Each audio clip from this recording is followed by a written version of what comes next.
have you. Welcome to The Rewind. This is a series of retrospective movie reviews. Each month I will cover a different movie from cinema past. And kicking things off with January's edition, I have the rather underwhelming 2014 horror fantasy film, I, Frankenstein. The Rewind with Raiden Broadhagen.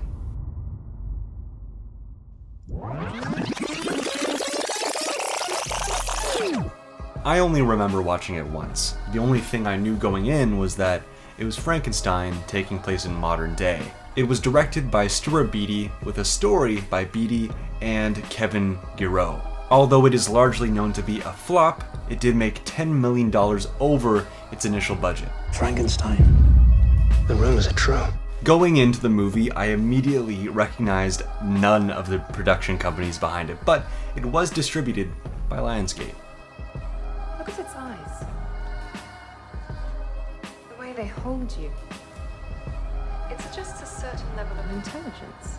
Maybe Victor Frankenstein just drew it that way. I gathered that this is a continuation of the original Mary Shelley story. It's a little fanficky, but I do see the vision. This is a world full of monsters. Sure, the CGI is a little spotty, but somehow, some way, it serves the aesthetic of the movie. Aaron Eckhart, who you may know as Two-Face from The Dark Knight, plays the titular Frankenstein. Except here, he's named Adam, which begs the question, why is it I, Frankenstein, if you aren't? I was given life 200 years ago. I am like none other. The characters speak largely for exposition. This is a movie that loves to tell you what's going on rather than show you. It maintains this dark and gothic aesthetic throughout the film, and in another world, I think it could have been so epic. It's just missing that piece, whatever that piece may be. The original book was just so poignant and tragic, you know, the whole story of the monster and the duality of man. I'm not crazy about this adaptation of the lore. It's in a war that you are already a part of.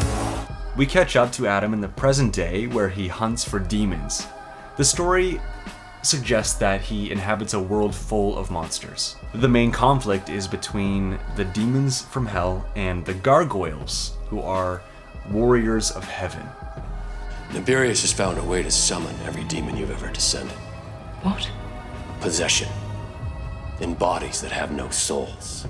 Only the dead have no souls. What is the use of possessing a corpse? The best parts of the movie was definitely Bill Nye. I was not expecting him to be here.